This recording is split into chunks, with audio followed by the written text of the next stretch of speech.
देखिए यूपीएससी की प्रिपरेशन में एनसीईआरटी काफ़ी इंपॉर्टेंट रोल प्ले करते हैं।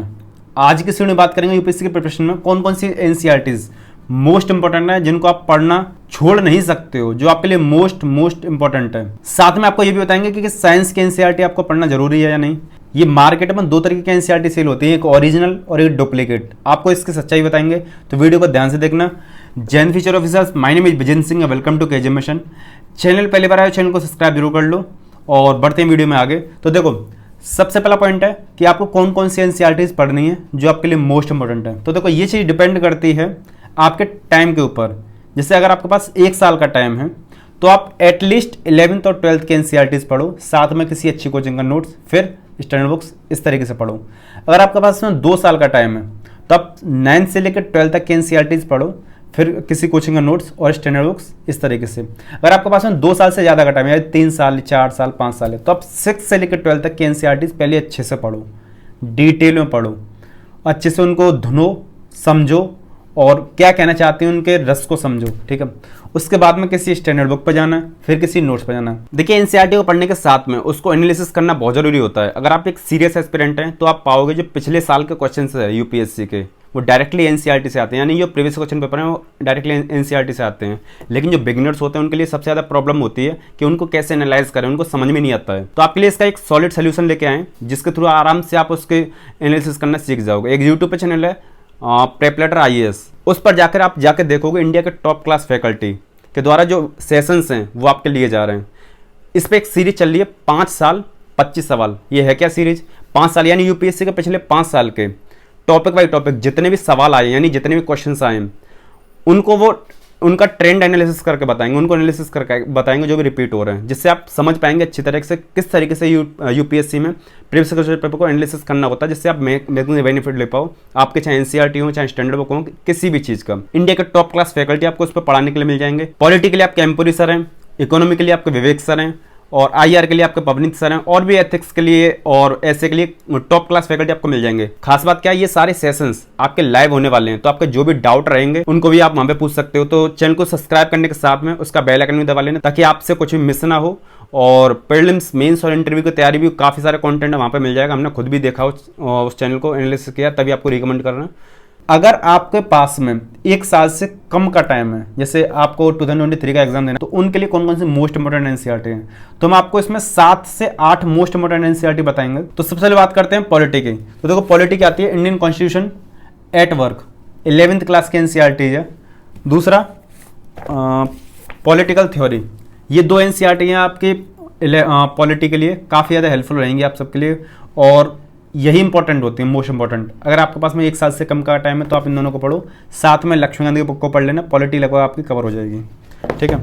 बात करते हैं इकोनॉमी की। तो इकोनॉमी के लिए इंडियन इकोनॉमिक डेवलपमेंट, ये वाली एनसीईआरटी जो है काफ़ी इंपॉर्टेंट है, 11th क्लास की है।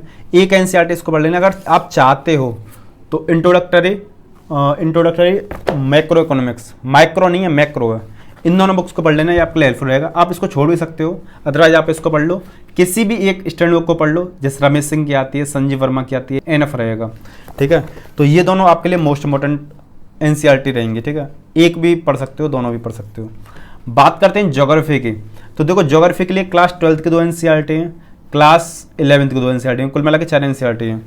तो देखो, ये क्लास 11th की 2 हैं, ये फिजिकल वाली है। 2 आपकी क्लास 12th की हैं, एक ह्यूमन वाली है और एक आपका इकोनॉमी वाली है। एक ह्यूमन ज्योग्राफी है और एक आपका इकोनॉमिक ज्योग्राफी है, ठीक है। तो कुल मिला के हमने आपको 8 एनसीईआरटी बताई, जिनको आप पढ़ सकते हो, मोस्ट इंपॉर्टेंट है। अगर आप चाहो तो इसको ही पढ़ सकते हो। आर्ट एंड कल्चर के लिए an introduction to Indian art, इसको ही पढ़ सकते हो। तो कुल मिला के ये 9 एनसीईआरटी हैं, जिनमें से आप 7 तो जरूर पढ़ो, जो आपके लिए काफ़ी ज़्यादा हेल्पफुल होंगी। देखो, ज्योग्राफी की जो एनसीईआरटी है ना, अगर आप उनको पढ़ते हो तो आपको कोई भी स्टैंडर्ड बुक पढ़ने की उतनी पड़ेगी, लगभग 90% सिलेबस को वो अच्छे से कवर कर देंगे, ठीक है। तो ये चीज़ समझ के चलो।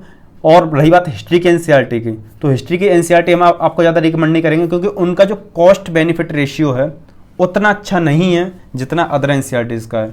उसके लिए आप किसी अच्छी कोचिंग का नोट्स पढ़ लो। मॉडर्न हिस्ट्री के लिए तो आपकी स्पेक्ट्रम की जो बुक आती है वो भी काफ़ी अच्छी होती है। जैसे ये आपकी स्पेक्ट्रम की बुक है, ठीक है, यही आप एनफ रहेगी, इससे ज़्यादा कुछ पढ़ने की जरूरत पड़ेगी नहीं। देखो, हम जो बता रहे थे ना, ये जो एनसीईआरटीज़ हैं, ये हमारे पास जितनी भी एनसीईआरटीज़ हैं, ये सारी की सारी एनसीईआरटीज़ ओरिजिनल हैं। ओरिजिनल एनसीईआरटीज़ पूरे मार्केट में कहीं सेल नहीं होती। अगर आप दिल्ली में जाओगे तो जितनी भी बुक शॉप देखोगे सब पे डुप्लीकेट एनसीईआरटी दिखाई देंगी आपको। डुप्लीकेट एनसीईआरटी की आपको पहचान बताएं, जैसे ये जो एनसीईआरटी है ना, इसका पहली बात तो कवर पेज देखो, आपको दिख रहा होगा, आप फील नहीं कर सकते, फील हम कर सकते हैं क्योंकि हम इसको छू रहे हैं। ये जो पेज है हार्ड है, ठीक है। दूसरा, इसका जो कवर जो कलर जो है काफ़ी ऑथेंटिक लग रहा है। तीसरा, इसका जो पेज की क्वालिटी है ना, ये एकदम ओरिजिनल एनसीईआरटी का है, कलर भी नहीं छोड़ेगा। ये 3 पहचान है। लेकिन जब आप दिल्ली के किसी भी बुक शॉप पर जाते हो तो वहाँ पे पहली बात तो जो कवर जो है काफ़ी हल्का सा दिखाई देगा, कलर फेडेड दिखाई देगा, और जो अंदर के ये जो फॉन्ट है, पेज का क्वालिटी है, वो आपको अलग से दिख जाएगा कि ये डुप्लीकेट है। बात आती है कि ओरिजिनल और डुप्लीकेट में डिफरेंस क्या है। डिफरेंस सिर्फ क्वालिटी का है, कंटेंट का नहीं। जो ओरिजिनल में लिखा हुआ है वही डुप्लीकेट में लिखा हुआ है। दिल्ली में गर्जीनगर में तो सारी की सारी डुप्लीकेट ही सेल हो रही हैं। जहाँ से हमने परचेस किया है वो वेबसाइट ओरिजिनल देती है लेकिन महंगा देती है। अभी आपके चॉइस के ऊपर, आप डुप्लीकेट पढ़ोगे या ओरिजिनल। ओरिजिनल का प्राइस काफ़ी ज़्यादा होता है क्योंकि ओरिजिनल आराम से अवेलेबल नहीं होती हैं, तो आप उस चीज़ को ध्यान रखना। परचेस करने का लिंक डिस्क्रिप्शन डाल देंगे, वहाँ से आप परचेस कर सकते हो। तो ये चीज़ आप समझ गए होंगे डुप्लीकेट और ओरिजिनल एनसीईआरटी में डिफरेंस क्या होता है और कहाँ से आप परचेस कर सकते हो। दूसरी चीज़, कौन कौन सी एनसीईआरटी आपके लिए मोस्ट इंपॉर्टेंट है। एक चीज़ और, साइंस के एनसीईआरटीज, ये काफ़ी सारे स्टूडेंट बोलते हैं कि साइंस जिनको पढ़ने में डर लगता है, जिन्होंने आर्ट्स ले लिया था 11th 12th में, बीए वगैरह कर रहे हैं, उनको साइंस से डर लगता है, भय का भूत बना रखा है। तो देखो 6th 7th 8th 9th 10th इनकी साइंस के एनसीईआरटी पढ़ने की कोई भी जरूरत नहीं है। यानी कुल मिला के अगर हम आपको कम वर्ड्स में बात खत्म करें तो साइंस के एनसीईआरटी पढ़ने की कोई जरूरत नहीं है। साइंस के एनसीईआरटीज कुछ टीचर्स इसलिए रिकमेंड कर देते हैं कि जो साइंस एंड टेक्नोलॉजी एक सब्जेक्ट होता है उसमें साइंस का थोड़ा थोड़ा पार्ट आता है। तो हम आपको बताएं, अगर आप करंट अफेयर की न्यूज़ को अच्छे से पढ़ रहे हो, समझ रहे हो, एनालिसिस कर रहे हो, गूगल करके पढ़ रहे हो, तो आपको एनसीईआरटी के लिए वो जरूरत नहीं पड़ेगी। क्लास 12th की बायोलॉजी की जो एनसीईआरटी होती है उसके लास्ट के 4 चैप्टर इंपॉर्टेंट होते हैं, लेकिन हम आपको उसको भी रिकमेंड नहीं करेंगे। आप एक काम करना, किसी भी अच्छी कोचिंग का नोट्स, बायोलॉजी का नोट्स, कोई भी जो छोटे मोटे पीडीएफ वगैरह होते हैं, छोटी मोटी कोचिंग जो होती है उनके नोट्स पढ़ लेना, इनफ रहेगा। कुल मिला के बात यह है कि बायोलॉजी भी आप पढ़ोगे ना तो 1-2 क्वेश्चन ही आएगा, ठीक है। उसका भी कॉस्ट बेनिफिट रेशियो उतना अच्छा नहीं, तो हम रिकमेंड नहीं करेंगे। तो कुल मिला के अगर मोटे तौर पर दिमाग में रखो तो साइंस के एनसीईआरटी के इंपॉर्टेंट नहीं होती हैं। 1-2 क्वेश्चन आता है फिजिक्स का, 1-2 क्वेश्चन आता है केमिस्ट्री का, 1-2 क्वेश्चन नहीं आता बायोलॉजी का, तो वो उतना ज़्यादा रेलिवेंस होता नहीं है। कैसे परचेस कर सकते हो, तो परचेस करने का जो लिंक है हमने डिस्क्रिप्शन में डाल रखा है ओरिजिनल का।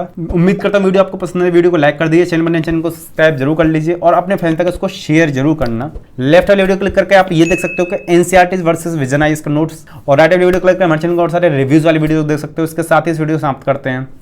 जय हिंद।